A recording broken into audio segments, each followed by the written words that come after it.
So ರೀಸೆಂಟಾಗಿ ನಾವು ಒಂದು ನ್ಯೂಸ್ ನೋಡ್ತೀವಿ, ಅದೇನಂತ ಹೇಳಿದ್ರೆ, ಸೊ ವಿರಾಟ್ ಕೊಹ್ಲಿ ಅವರು ನಮ್ಮ ಇಂಡಿಯಾನ ಬಿಟ್ಟು ಹೋಗ್ತಿದ್ದಾರೆ ಅಂತ.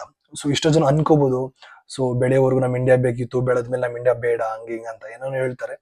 ಸೊ ಜೆನ್ಯೂನ್ ಆಗಿ ಹೇಳ್ತೀನಿ, ನಾಟ್ ಓನ್ಲಿ ವಿರಾಟ್ ಕೊಹ್ಲಿ, ತುಂಬಾ ಜನ ಇಂಡಿಯಾನ ಬಿಟ್ಟು ಹೋಗೋ ಚಾನ್ಸಸ್ಗಳಿದಾವೆ. ಅದು ಯಾಕಂತ ಹೇಳಿದ್ರೆ, ಸಿಂಪಲ್ ಎಕ್ಸಾಂಪಲ್ ಕೊಡ್ತೀನಿ ಕೇಳಿ.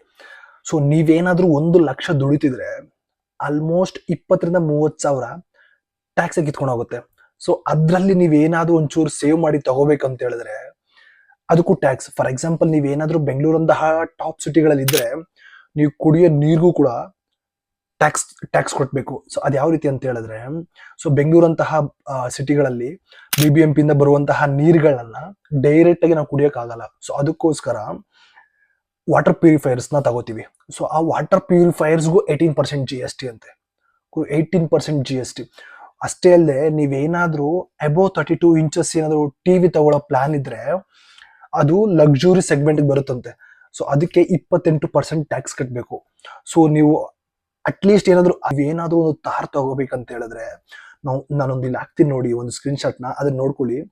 ಮಿನಿಮಮ್ ಇಲ್ಲ ಅಂತ ಹೇಳಿದ್ರು 9 ಲಕ್ಷ ಟ್ಯಾಕ್ಸ್ ಕಟ್ಟಬೇಕು ಒಂದು ತಾರ್ ತಗೋಬೇಕಂದ್ರೆ. ಬರೀ ಒಂದು ಕಾರ್ನ ಬೇಸ್ ಪ್ರೈಸು 11 lakhs. ಸೊ ಅದಕ್ಕೆ tax, state government tax, central, CSS, green, RTO ಏನೋ ಅಂತೇಳಿ ಒಂದು 9 ಲಕ್ಷ ಟ್ಯಾಕ್ಸ್ ನ ಚಾರ್ಜ್ ಮಾಡ್ತಾರೆ. ಸೊ ಕಾರ್ನ ಬೆಲೆ ಆಲ್ಮೋಸ್ಟ್ 20 ಲಕ್ಷ ರೀಚ್ ಆಗುತ್ತೆ ಒಂದು ತಾರ್ನ ಬೆಲೆ.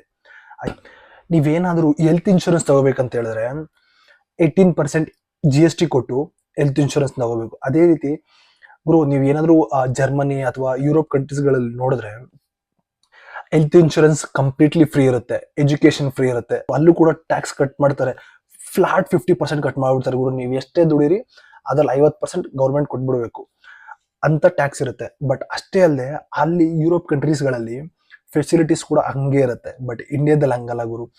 ಪ್ರಾಪರ್ ಗೌರ್ಮೆಂಟ್ ಸ್ಕೂಲ್ಗಳಿಲ್ಲ ಗುರು. ಗೌರ್ಮೆಂಟ್ ಸ್ಕೂಲ್ಗಳು ಎಷ್ಟೋ ಮುಚ್ಚೋಗೋ ಸ್ಥಿತಿಗೆ ಬಂದ್ಬಿಟ್ಟಿದಾವೆ.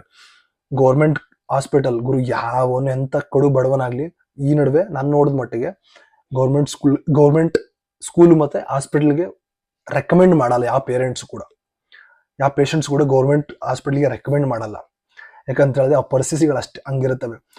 ಇದನ್ನೆಲ್ಲ ನೋಡ್ತಿದ್ರೆ, ನೀವು ಪ್ರತಿಯೊಂದಕ್ಕೂ ಟ್ಯಾಕ್ಸ್ ಹಾಕ್ತಿದ್ರೆ ಈ ತರ ಗೌರ್ಮೆಂಟ್ಗಳು, ಗುರು ನೀವು ಟ್ಯಾಕ್ಸ್ ಹಾಕಿ ನಾವೇನ್ ಬೇಡ ಅಂತ ಹೇಳಲ್ಲ. ಅದೇ ರೀತಿ ಒಂದು ಸರ್ವಿಸಸ್ ಕೊಟ್ರೇನು ನಮ್ಗೆ ಎಷ್ಟು ಯೂಸ್ಫುಲ್ ಆಗುತ್ತೆ. ಆ ಸರ್ವಿಸಸ್ ಕೂಡ ಪ್ರಾಪರ್ ಆಗಿರಲ್ಲ. ಇದನ್ನೆಲ್ಲ ನೋಡ್ತಿದ್ರೆ ಯಾರು ಇರ್ತಾರೆ ಹೇಳಿ? ಅದಕ್ಕೆ ಎಲ್ಲರೂ ಹೋಗಿ ದುಬೈ, ಬೇರೆ ಕಂಟ್ರಿ, ಲಂಡನ್ ಎಲ್ಲ ಸೆಟ್ಲ್ ಆಗ್ಬಿಡ್ತಾರೆ. ಅದಕ್ಕೋಸ್ಕರನೇ ನಾಟ್ ಓನ್ಲಿ ವಿರಾಟ್ ಕೊಹ್ಲಿ, ಎಲ್ಲಾರು ಪ್ಲಾನ್ ಮಾಡ್ತಾರೆ. ನೆಕ್ಸ್ಟ್ ಇದೇ ತರ ಟ್ಯಾಕ್ಸ್ ಕೇಳ್ತಿದ್ರೆ, ನೀವು ಟ್ಯಾಕ್ಸ್ ಕೇಳ್ರಿ, ಅದೇ ರೀತಿ ಸರ್ವಿಸು ಕೊಡ್ರಿ. ನಮ್ದು ಅದೇ ರಿಕ್ವೆಸ್ಟ್, ಸರ್ವಿಸ್ ಕೊಡಿ, ಟ್ಯಾಕ್ಸ್ ತಗೊಳ್ಳಿ, ಆಯ್ತಾ? ದುಡ್ಡು ಕೊಡೋದಕ್ಕೆ ಕೆಲಸ ಮಾಡಿ, ಆಯ್ತಾ? ವಿರಾಟ್ ಕೊಹ್ಲಿ ಹೋಗೋದಂತ 100% ಫಿಕ್ಸ್ ಆಗ್ಬಿಡ್ತಾರೆ. ಇದೇ ತರ ಟ್ಯಾಕ್ಸ್ ಕೇಳ್ತಾ ಇದ್ರೆ, ನಾಟ್ ಓನ್ಲಿ ವಿರಾಟ್ ಕೊಹ್ಲಿ, ಯಾವ್ಯಾವ ದೊಡ್ಡ ರಿಚ್ ಗಾಡಿಗಳು ಯಾವ್ಯಾವ ಇದಾವೋ, ಸೊ ಅವರೆಲ್ಲ ಬೇರೆ ಕಂಟ್ರಿಗೆ ಹೊರಟೋಗ್ತಾರೆ. ಅಲ್ಲೇ ಆರಾಮಾಗಿ ಜೀವನ ಮಾಡ್ಕೊಂಡು, ಲೈಫ್ ಲೀಡ್ ಮಾಡ್ಕೊಂಡು ಆರಾಮಾಗಿರ್ತಾರೆ. ಇದು ನಮ್ಮ ಇಂಡಿಯಾ ಬರ್ಬತ್ತಾಗಿ ಹೋಗುತ್ತೆ. ಇದು ಪಕ್ಕ